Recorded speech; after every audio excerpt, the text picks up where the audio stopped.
What's up, junkies? All right, so we just talked on podcast not too long ago about some arrow issues that we didn't get into more on the Papa's Edge videos. So I grabbed Jack out of his office, came over here literally about 38 yards from the studio, and I wanted to just take a minute with him and kind of talk about just the different spines that you can run into and how those have an effect on your paper tear, on your tuning. So that's what we're going to talk about. I'm glad you guys are here. Let's get to this.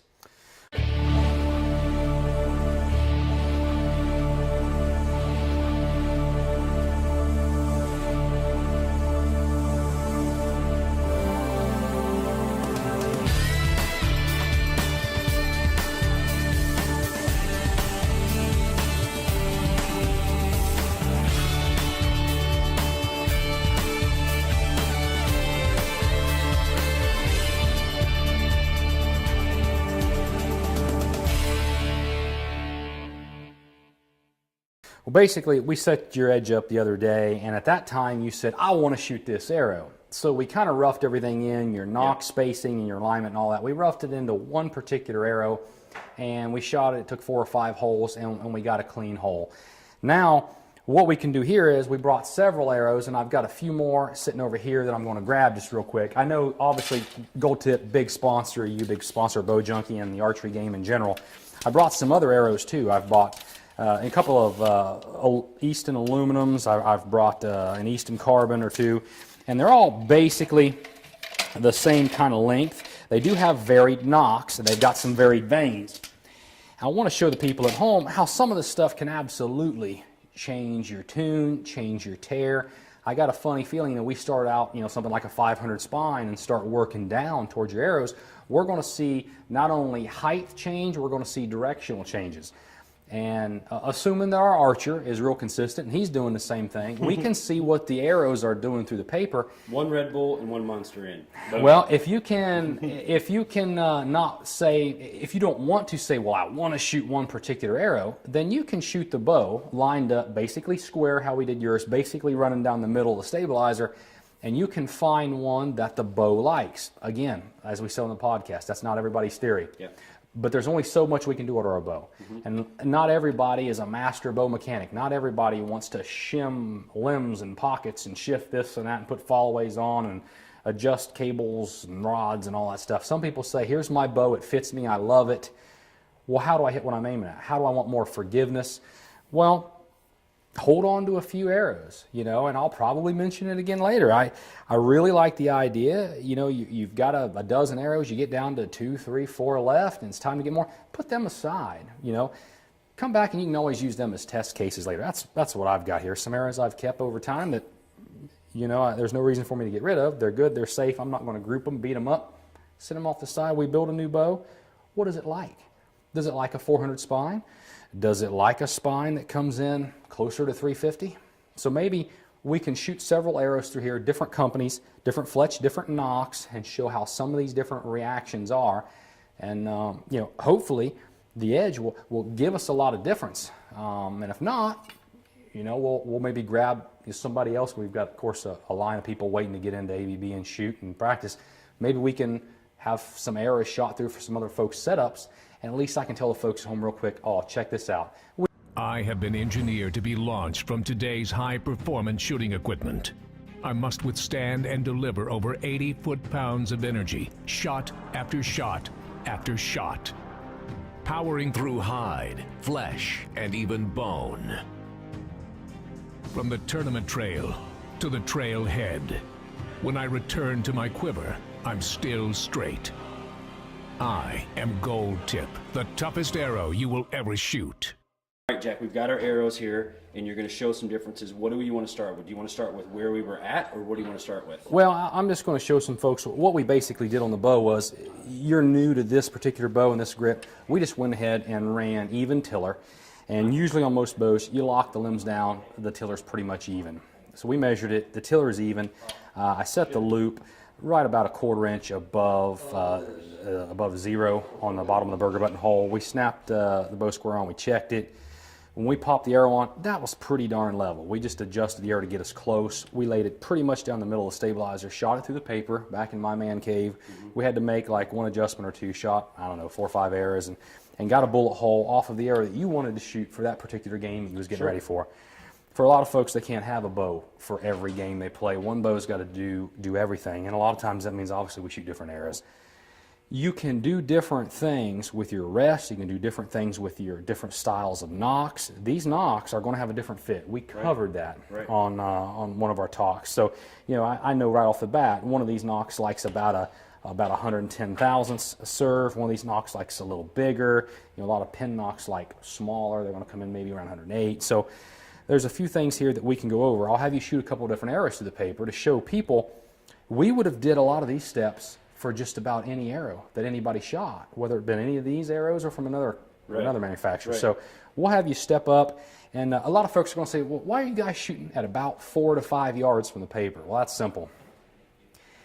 If I want you to have what looks like a better paper tear, I'm going to put your bow right up against the paper. It ain't had time to get out of the bow and show you anything yet. Now after my years of experience, I've learned through trial and error that usually my worst tear is going to come in right around 4 to 5 yards. That's where we're sit. That's where I need to see what's going on. Okay.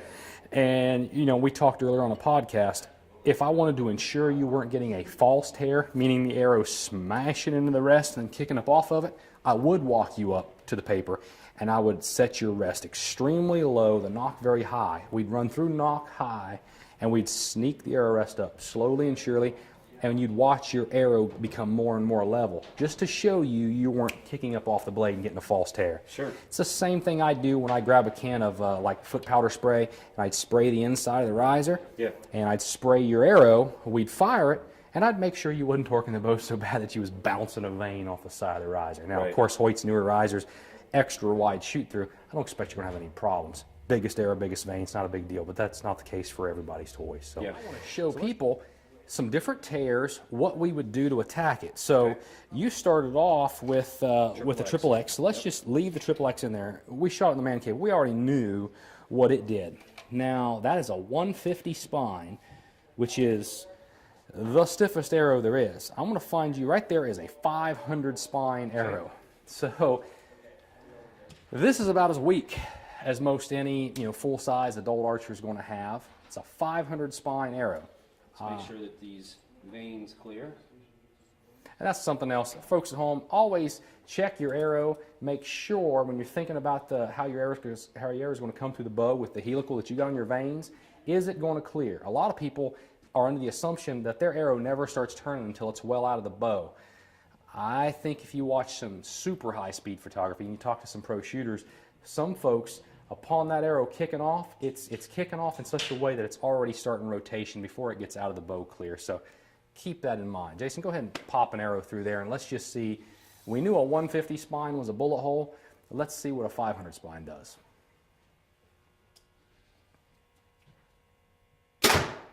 Okay, let's take a look at it and see what that did to us. Okay. That's not surprising. That arrow is far, far weaker. Look at this massive nock high tear. Okay. All right, so if you shot that arrow, we got a couple of options. Either I need to raise your arrow rest up, or I need to lower your loop. Well, folks, think about this. This arrow loop is already in the section of the bow basically that we want it. We call it the sweet spot. Yeah. Do I want to cut all this off, move it down, cut the peep tie off, move it down, or do I just want to raise his arrow rest up slightly? Raising it up a hair here would take care of the problem. So in this particular case, I see my 3 veins. I see the bullet point at the bottom. It's quite a bit nock high. I just raise the arrow rest up. Or we haven't weighed that arrow. If that arrow, if you had the ability to lower your poundage a little bit, got you closer to IBO legal, we'd be fine. We just drop the poundage. That's a simple fix. Not to sound dumb, I was kind of hoping for a horribly, massively ugly tear that give us one. we had. I'd rather you don't. So, we could have did more with something else. So we'll play with a couple other arrows, see what other kind of stuff we get. Okay. I just wish I could find one place that has everything I need in archery. That too much to ask. Dad, just go to LancasterArchery.com. They have everything.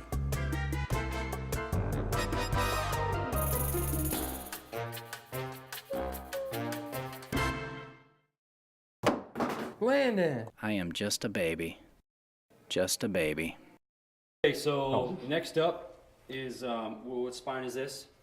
This is an Easton 2412. It's exactly a 400 spine, and all these arrows are extremely close to the same length. Point length varies a hair, but of course this one particular aluminum is longer, but basically they're all the same length. This is a 400 spine arrow. We just did a 500, this is a 400.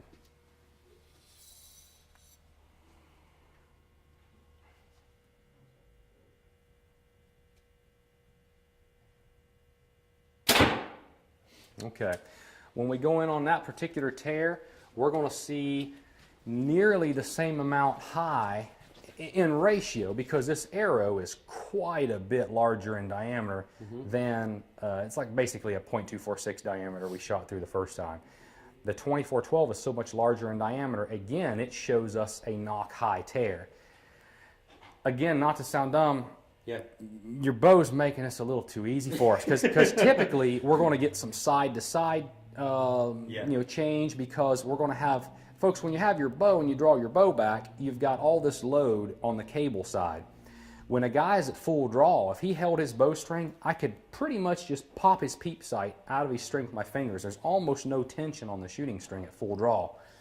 It's almost all on the cables. Upon turning that loose, when that load transfers from the cable to the string side, that's where you can get this potential, horizontal knock travel. And there's a lot of bows that have a horrible vertical knock travel. They may almost throw an S-curve where you gotta have some flexibility in the rest or some ability to tune that out or drop out of the way.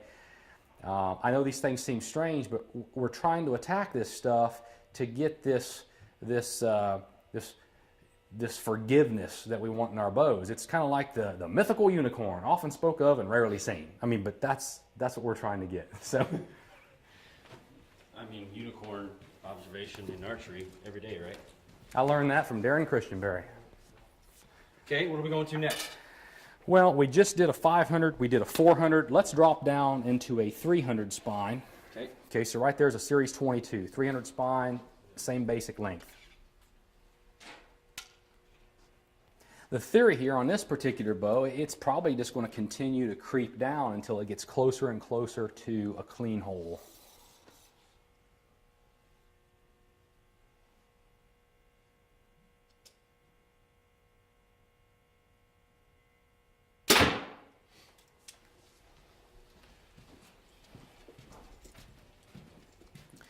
Now that particular arrow is quite a bit stiffer than the other. It's starting to change directions. It's starting to bring some left in. So it's starting to tell us if we kept going that direction, it's a very good possibility we may have to start sneaking the arrow rest towards the bow, if that makes sense. If it started to sneak around to the left, we would have to move it in. And that's the kind of things you got to look for. What we didn't point out was each one of these arrows have a slightly different knock. A different knock from a different manufacturer and a different throat diameter can give you completely different tears. Give you a serious headache. Oh yeah, so we're going to go ahead and show a couple of those here in a second to purposely show you the difference in a couple of knocks just to see what kind of difference we get.